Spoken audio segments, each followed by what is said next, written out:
Bismillahirrahmanirrahim. Assalamualaikum warahmatullahi wabarakatuh. Terima kasih kita bisa bertemu kembali di channel ini. Pada pertemuan kali ini kita akan membahas bagian terakhir dari materi kesebangunan, yaitu kesebangunan pada segitiga siku-siku dengan garis tinggi ke sisi miring. Setelah menonton video ini, Anda semuanya diharapkan dapat yang pertama memahami kesebangunan pada segitiga siku-siku dengan garis tinggi ke sisi miring. Yang kedua, merumuskan perbandingan garis pada segitiga siku-siku dengan garis tinggi ke sisi miring. Dan yang terakhir, menentukan panjang ruas garis pada segitiga siku-siku dengan garis tinggi ke sisi miring. Baik, yang pertama, misalkan kita mempunyai sebuah segitiga siku-siku seperti ini, ya, kita beri nama di sini segitiga A, B, C, kemudian siku-siku di A. Sekarang kalau kita misalkan besar sudut C ini kita lambangkan dengan O, ya. Jadi O ini menyatakan besar sudut C. Kalau di sini O, yang ini 90 derajat karena siku-siku. Sekarang sudut B berapa, ya? Nah, untuk menentukan besar sudut B ini kita ketahui bahwa dalam sebuah segitiga itu jumlah ketiga sudutnya itu sama dengan 180 derajat, ya. Jadi nanti sudut A tambah sudut B tambah sudut C itu sama dengan 180 derajat, ya. Sudut A ini 90 derajat karena dia siku-siku di A. Kemudian tambah sudut B ditambah dengan O. O ini menyatakan besar sudut C, ya. Maka dari sini berarti sudut B itu sama dengan 180 derajat dikurangi dengan 90 terus dikurangi dengan O. 180 derajat kurang 90 derajat ini sama dengan 90 derajat. Makanya sudut B itu sama dengan 90 derajat kurang O, ya. Nah, sekarang kalau 90 derajat kurang O ini kita nyatakan dengan X, ya.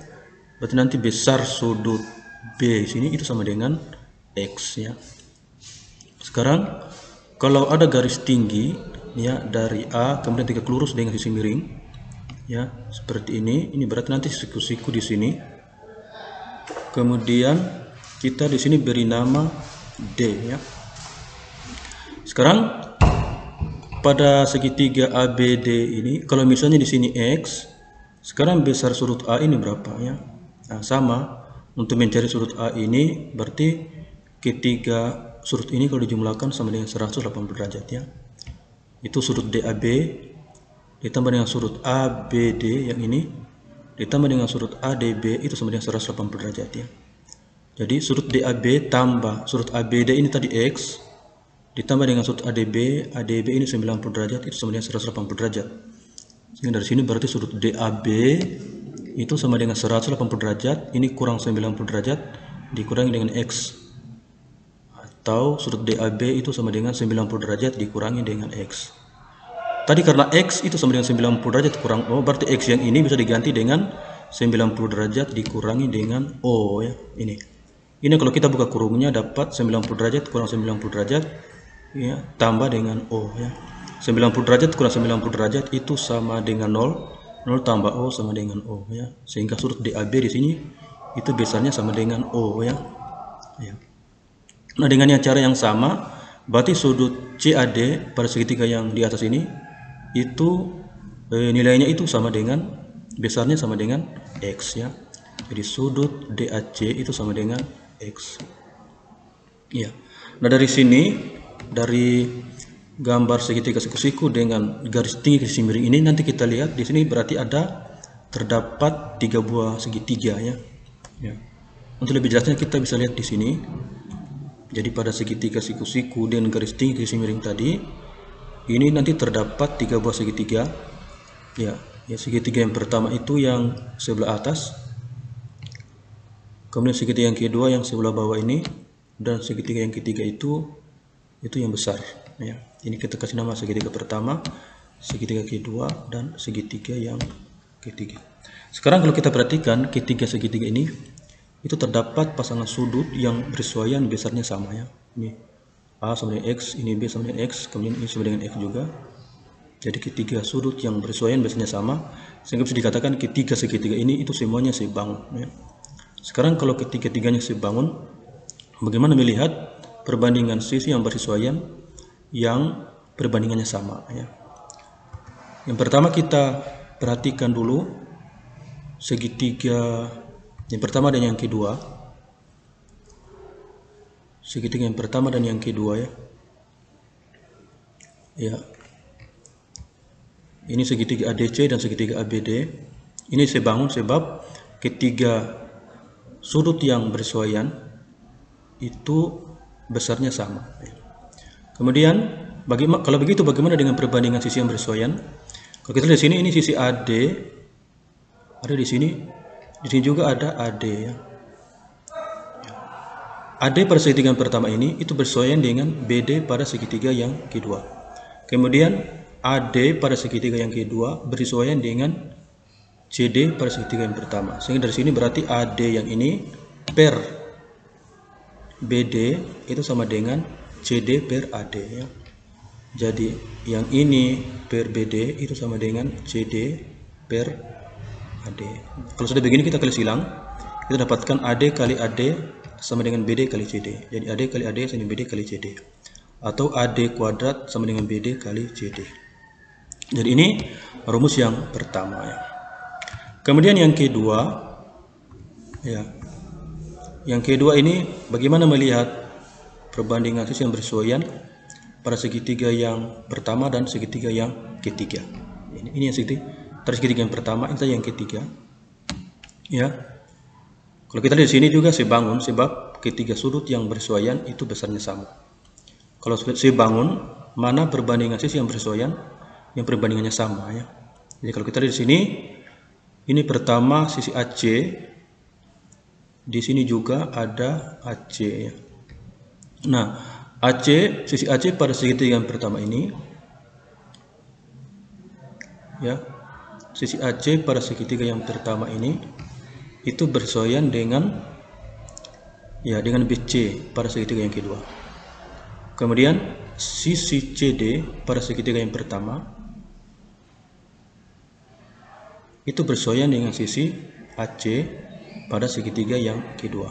Sehingga dari sini kita dapatkan perbandingan AC per BC atau AC per CB itu sama dengan ini CD per AC ya. Jadi AC per CB sama dengan CD per AC. Kalau sudah begini kita akan silang, kita dapatkan AC kali AC sama dengan CD kali CB ya. Jadi AC kali AC sama dengan CD per CB. Ini atau ini AC kuadrat sama dengan CD kali CB. Ini rumus yang kedua ya. Kemudian yang ketiga ini itu segitiga yang kedua dan segitiga yang ketiga ya. Kita bisa perhatikan sini segitiga ABD dan segitiga ABC ini sebangun sebab ketiga sudut yang bersesuaian itu besarnya sama. Kalau sudah begitu, sekarang mana perbandingan sisi yang bersesuaian yang perbandingannya sama ya. Kalau kita lihat sini ada AB, di sini juga ada AB ya. Nah, AB pada segitiga yang pertama ini bersesuaian dengan BC pada segitiga yang kedua. Sedangkan AB pada segitiga yang kedua ini itu bersesuaian dengan BD pada segitiga yang pertama. Sehingga dari sini kita dapat perbandingan AB per BC itu sama dengan BD per AB ya, ini. Kalau kita kali silang nanti AB kali AB sama dengan BD kali BC atau AB kuadrat sama dengan BD kali BC. Jadi ini rumus yang ketiga ya. Dari sini kita sudah dapatkan 3 rumus untuk mencari panjang ruas garis pada segitiga siku-siku dengan garis tinggi ke sisi miringnya. Yang pertama tadi ya, AD kuadrat sama dengan BD kali CD. Nah, untuk lebih memudahkan menghafal atau mengingat ketiga rumus tadi, kita bisa gambarkan skemanya yang ini. Nah, dari segitiga siku-siku dengan garis tinggi sisi miring tadi, yang pertama untuk mencari AD, berarti ini AD. Nanti AD kuadrat, ini AD kuadrat itu sama dengan BD kali CD ya. Jadi ini. Jadi AD kuadrat sama dengan BD kali CD. Kemudian rumus yang kedua, AC kuadrat sama dengan CD kali CB ya. Kita buat skemanya sini AC kuadrat, ini AC ya sama dengan CD kali CB ya. Ini. Sedangkan rumus yang ketiga tadi AB kuadrat sama dengan BD kali BC Ini AB kuadrat. Jadi AB kuadrat sama dengan BD kali BC. Ya, jadi gampang mengingatnya ya. Yang pertama AD kuadrat sama dengan BD kali CD. Kemudian AC kuadrat sama dengan CD kali CB, dan AB kuadrat sama dengan BD kali BC. Ya. Untuk lebih jelasnya, kita bisa lihat contoh.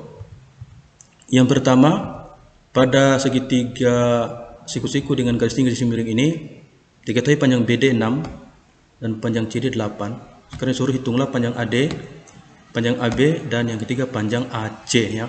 Sesuai dengan rumus yang tadi, berarti untuk yang pertama panjang AD, berarti kita harus pakai rumus AD kuadrat sama dengan BD kali CD ya. Jadi AD kuadrat sama dengan BD kali CD ya. Atau AD kuadrat sama dengan ini BD-nya 6, kemudian CD-nya 8. Jadi 6 kali 8 atau AD kuadrat sama 48. Berarti AD sama dengan akar 48. Akar 48 itu bisa disederhanakan menjadi akar 16 kali 3. Ini sama dengan akar 16 kali akar 3 atau 4 akar 3. Sehingga panjang AD sama dengan 4 akar 3. Kemudian yang kedua, panjang AB. Bagaimana mencari panjang AB? Ya, sesuai dengan skema yang tadi, berarti ini AB kuadrat sama dengan BD kali BC ya. Sekarang BD-nya tadi 6, kemudian BC berarti panjang semuanya. Berarti panjang BC ini dapat dari 6 tambah 8, 14. Sehingga AB kuadrat sama dengan 6 kali 14. Atau AB kuadrat sama dengan 84. Berarti AB sendiri sama dengan akar 84. Akar 84 ini bisa disederhanakan menjadi akar 4 kali 21. Ini sama dengan akar 4 kali akar 21. Akar 4 itu 2. Berarti 2 akar 21. Sehingga panjang AB sama dengan 2 akar 21 cm. Kemudian yang ketiga, panjang AC. Berarti rumusnya ini AC kuadrat sama dengan CD kali CB. Ya. AC kuadrat sama dengan CD kali CB. CD-nya 8 di sini. Sedangkan panjang CB itu dapat dari 6 tambah 8 tambah 6, panjang semuanya ya. Sama dengan 8 kali 14. Atau AC kuadrat itu sama dengan 112. Berarti AC sendiri sama dengan akar 112. Atau ini dapat bisa digunakan menjadi akar 16 kali 7. Ya, akar 16 ini 4 kali akar 7. 4 akar 7. Sehingga panjang AC sama dengan 4 akar 7 cm. Kemudian contoh yang kedua, pada gambar di samping diketahui panjang PS 6 cm dan RS 4 cm. Ini. Jadi PS 6 cm, RS 4 cm. Hitunglah panjang QP, ini panjang QR ya. Yang pertama untuk menghitung panjang QP sesuai dengan skema yang tadi, berarti ya QP kuadrat sama dengan PS kali PR ya. QP kuadrat sama dengan PS kali PR. QP kuadrat PS-nya 6, kemudian PR-nya ini 6 tambah 4, 10. Jadi QP kuadrat itu sama dengan 60. QP sendiri sama dengan akar 60. Akar 60 sama dengan akar 4 kali 15. Akar 4 2, jadi 2 akar 15. Jadi panjang QP sama dengan 2 akar 15 cm. Kemudian panjang QR, ini QR, jadi QR kuadrat sama dengan RS kali RP ya. Ya, RS-nya 4, kemudian RP-nya di sini, RP berarti 4 tambah 6, 10. Jadi QR kuadrat sama dengan 40. QR sendiri sama dengan akar 40. Atau sama dengan 4 kali, akar 4 kali 10, akar 4 2 akar 10 cm. Jadi panjang QR sama dengan 2 akar 10 cm. Kemudian contoh yang terakhir, ya. Pada gambar di samping diketahui panjang DG 8 cm dan EG 4 cm. Hitunglah. Jadi ini DG-nya 8 cm, EG-nya 4 cm. Yang pertama disuruh hitung panjang EG ini, dan yang kedua menghitung luas segitiga ya DEE, luas segitiga ini ya. Yang pertama untuk menghitung panjang GE, karena sini diketahui panjang DG, berarti DG kuadrat di sini. DG kuadrat sama dengan EG kali FG ya. DG kuadrat sama dengan EG kali FG ya. DG nya 8 berarti 8 kuadrat, EG nya 4 sama dengan 4 kali FG. Atau 64 sama dengan 4 kali FG, berarti FG sendiri itu sama dengan 64 per 4 sama dengan 16 cm. Jadi FG nya 16 cm. Jadi kalau ini 4, ini 16, berarti ini panjang semuanya 20 ya. Sehingga untuk menghitung luas segitiga DEF, rumus luas segitiga itu 1/2 alas kali tinggi, atau 1/2 EF kali DG, DG-nya tinggi. Ini sama dengan 1/2 EF-nya tadi panjang semuanya ini 4 tambah 16 20, DG-nya 8, jadi 1/2 kali 20 kali 8. 1/2 kali 20 ini 10 kali 8 berarti sama dengan 80. Jadi luas segitiga DEF ini sama dengan 80 cm persegi. Baik, demikianlah video pembelajaran kali ini, semoga bermanfaat. Sampai ketemu kembali di video-video selanjutnya. Terima kasih perhatiannya. Assalamualaikum warahmatullahi wabarakatuh.